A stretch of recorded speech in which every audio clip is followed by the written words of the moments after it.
I am Subroto Kirtuniya. Welcome to the online class of Sudhanshu Shekhar Haldar Technical and Business Management College.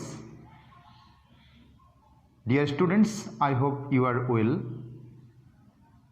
and you are continuing your study, and I also hope that you have already collected the textbook. And in my previous class I told you about the mark distribution, and at first you will have to read the scene comprehension that has been taken from your textbook, and I hope that you will take your book in front of you when you are before my class, because if you don't take the textbook in front of you, then you will not be able to understand it clearly. Today I shall teach you from Unit 1, Lesson 1, and the name of this lesson is Nelson Mandela, from apartheid fighter to president. Before reading the text, you will have to know the Bangla meaning of some words that I have written on the board. আসলে এই বাংলা অর্থগুলো জানা থাকলে তোমাদের multiple choice question, যেটা 1 নম্বরে থাকবে, এবং 2 নম্বরে যে প্রশ্নটি থাকবে আনসারিং দ্য শর্ট কোশ্চেন্স, এই উত্তরগুলো করতে তোমাদের সুবিধা হবে। আমি এই প্যাসেজটি রয়েছে ইউনিট 1 লেসন 1 থেকে, সেই প্যাসেজটির বাংলা অর্থ করে দেব। সেই বাংলা অর্থ করার আগে আমি তোমাদেরকে একটু ইংরেজিটা পড়ে শোনাবো, কারণ তোমরা হয়তো সবাই এই ইংরেজিটা ঠিকমতো পড়তে পারো না, সঠিক উচ্চারণ করতে পারো না, তাই আমি তোমাদের একটু আগে ইংরেজিটা পড়ে শোনাচ্ছি। তোমরা একটু কেয়ারফুলি শুনবে আশা করি। এবং এই প্যাসেজটি নেওয়া হয়েছে রয়টার্স নিউজপেপার থেকে, এবং এটি 2013 সালের 15 ডিসেম্বর প্রকাশিত হয়েছিল। Nelson Mandela guided South Africa from the shackles of apartheid to a multiracial democracy as an icon of peace and reconciliation, who came to embody the struggle for justice around the world. Imprisoned for nearly 3 decades for his fight against white minority rule, Mandela never lost his resolve to fight for his people's emancipation. He was determined to bring down apartheid while avoiding civil war. His prestige and charisma helped him win the support of the world. I hate race discrimination most intensely and in all its manifestations. I have fought it all during my life. I will fight it now and will do so until the end of my days, Mandela said in his acceptance speech on becoming South Africa's first black president in 1994. The time for the healing of the wounds has come. The moment to bridge the chasms that divide us has come. We have at last achieved our political emancipation. In 1993, Mandela was awarded the Nobel Peace Prize, an honor he shared with F.W. de Klerk, the white African leader who had freed him from the prison 3 years earlier and negotiated the end of apartheid. তো তোমরা বাসায় বসে এরকম রিডিংটাকে বারবার পড়বে, তাহলে তোমার উচ্চারণগুলো সঠিক হবে এবং বিষয়টা তোমরা ভালোভাবে বুঝতেও পারবে। আমি এবার তোমাদের এই প্যাসেজটির একটু বাংলা অর্থ বলে দেওয়ার চেষ্টা করছি। Nelson Mandela guided south Africa, এখানে একটি শব্দ আছে গাইডেড। এই শব্দটির অর্থ হচ্ছে, ইতিমধ্যে বোর্ডে লেখা হয়েছে গাইডেড, পরিচালিত করা।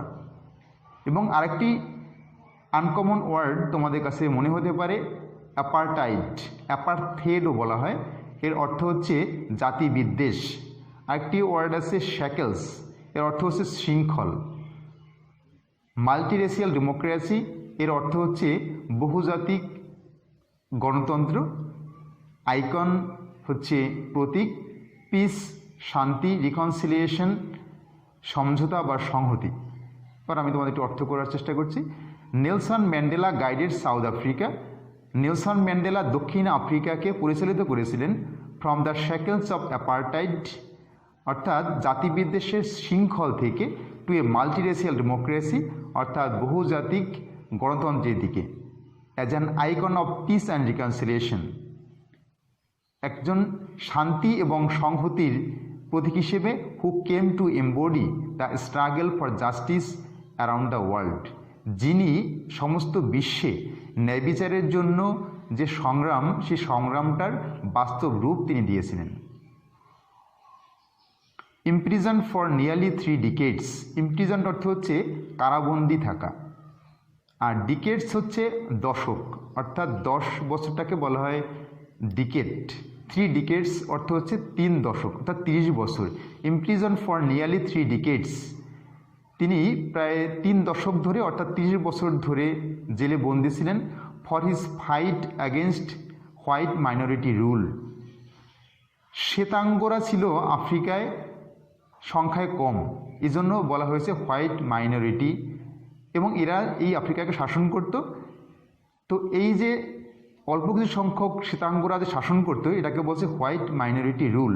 তিনি এর বিরুদ্ধে সংগ্রাম করেছিলেন, এবং এই কারণেই তাকে কিন্তু প্রায় 3 দশক ধরে জেলে বন্দী হতে হয়েছিল। Mandela never lost is resolve, কিন্তু ম্যান্ডেলা কখনোই তার দৃঢ় প্রতিজ্ঞা, তার প্রতিশ্রুতিকে কখনোই তিনি ছেড়ে যাননি। To fight for his people's emancipation. Emancipation অর্থ হচ্ছে মুক্তি বা বন্ধন মুক্তি। তার দেশে মানুষের বন্ধন মুক্তির জন্য তার যে সংগ্রাম, সেই সংগ্রামের যে প্রতিশ্রুতি ছিল, যে প্রতিজ্ঞা ছিল, তিনি সেখান থেকে সরে যাননি। হি ওয়াজ ডিটারমাইন্ড, তিনি দৃঢ় প্রতিজ্ঞ ছিলেন। টু ব্রিং ডাউন অ্যাপার্টাইড, এই জাতিবিদ্বেষকে দমন করতে, জাতিবিদ্বেষকে দূর করতে তিনি দৃঢ় প্রতিজ্ঞ ছিলেন। হোয়াইল অ্যাভয়েডিং সিভিল ওয়ার, এবং একই সঙ্গে তিনি সিভিল ওয়ার অর্থাৎ গৃহযুদ্ধ, এটিকে তিনি এড়িয়ে গিয়েছিলেন। That is he struggled for the emancipation of the people of South Africa without the civil war. Actually, he did it in a non-violent way. His prestige and charisma helped him. তার যে মর্যাদাবোধ, তার যে সম্মোহনী শক্তি, কেরিশমা হচ্ছে সম্মোহনী শক্তি, বা তার যে অতি আকর্ষণ করার যে শক্তি মানুষকে, সেটা হচ্ছে কেরিশমা। তার যে সম্মানবোধ এবং তার যে মানুষকে সম্মোহিত করার শক্তি, সেই জিনিসটা তাকে সাহায্য করেছিল win the support of the world, সারা বিশ্বে মানুষের কাছ থেকে যে সমর্থন, সেটি জয় করতে বা সেটি পেতে তাকে সাহায্য করেছিল। আই হেট, এখানে একটা কোটেশন রয়েছে, ম্যান্ডেলা এই কথাটি সরাসরি বলেছিলেন। I hate race discrimination. Race discrimination অর্থ হচ্ছে জাতি বৈষম্য। I hate race discrimination most intensely, আমি তীব্রভাবে, অত্যন্ত তীব্রভাবে এই জাতি বিদ্বেষটাকে ঘৃণা করি। And in all it's manifestations, এবং এর যে প্রকাশটা, এর বহিঃপ্রকাশটা যে হয়, সেটাকে আমি ঘৃণা করি। আই হ্যাভ ফট it all during my life, আমি সারা জীবন ধরে এর জন্য যুদ্ধ করেছি। আই উইল ফট ইট নাও, আমি এখনও এটা নিয়ে যুদ্ধ করব। And will do so until the end of my life, এবং আমার জীবনের শেষ দিন পর্যন্ত, শেষ দিনগুলো পর্যন্ত আমি এটি করে যাব। Mandela said in his acceptance speech on becoming South Africa's first black president in 1994. Mandela 1984 সালে কৃষ্ণাঙ্গ প্রেসিডেন্ট, অর্থাৎ কৃষ্ণাঙ্গ রাষ্ট্রপতি হিসেবে তাকে যে অভ্যর্থনা দেওয়া হয়েছিল, তাকে গ্রহণ করা হয়েছিল, তখন তিনি যে বক্তৃতা করেছিলেন, সেইখানে এই কথাটি বলেছিলেন। The time for the healing of the wounds has come. Healing হচ্ছে আরোগ্য করা, আর উন্ড হচ্ছে ক্ষত, অর্থাৎ তিনি বলেছিলেন যে ক্ষতটা তৈরি হয়েছিল, অর্থাৎ জাতিবিদ্বেষের কারণে মানুষের মধ্যে যে একটা ক্ষোভ, যে একটা ক্ষত তৈরি হয়েছিল, সেটাকে দূর করার এখনই সময়। The moment to bridge the chasms has divide us has come, এবং যে বিষয়টা, এই জাতিবিদ্বেষটা যেটা আমাদের মধ্যে বিভাজন করেছিল, সেই কৃষ্ণাঙ্গ এবং শ্বেতাঙ্গর মধ্যে যে বিভাজন তৈরি করেছিল, সেইটাকে দূর করার হচ্ছে এখনই সময়। তো ডিয়ার লার্নার্স, আসলে আমরা আজকে আর বেশি পড়ব না, তো আজকে পর্যন্তই থাকবে। তোমরা পরবর্তী ক্লাসে এর পরবর্তী অংশটা আমরা পড়ব, তো তোমরা সে পর্যন্ত ভালো থাকবে। আর তোমরা এই যে সময়টা রয়েছে, এই যে প্যান্ডেমিক, এই যে করোনা ভাইরাস প্যান্ডেমিক, এই সময়টাতে তোমরা যাতে সঠিকভাবে পড়াশোনা করতে পারো, সেজন্য আমাদের কলেজ কর্তৃপক্ষ নিয়মিত ক্লাস চালিয়ে যাবে। তোমরা আশা করি সেই ক্লাসগুলো দেখবে, তোমরা ভালো থাকবে সেই আশাবাদ ব্যক্ত করে আমি আজকে সেশন থেকে বিদায় নিচ্ছি। Thank you very much.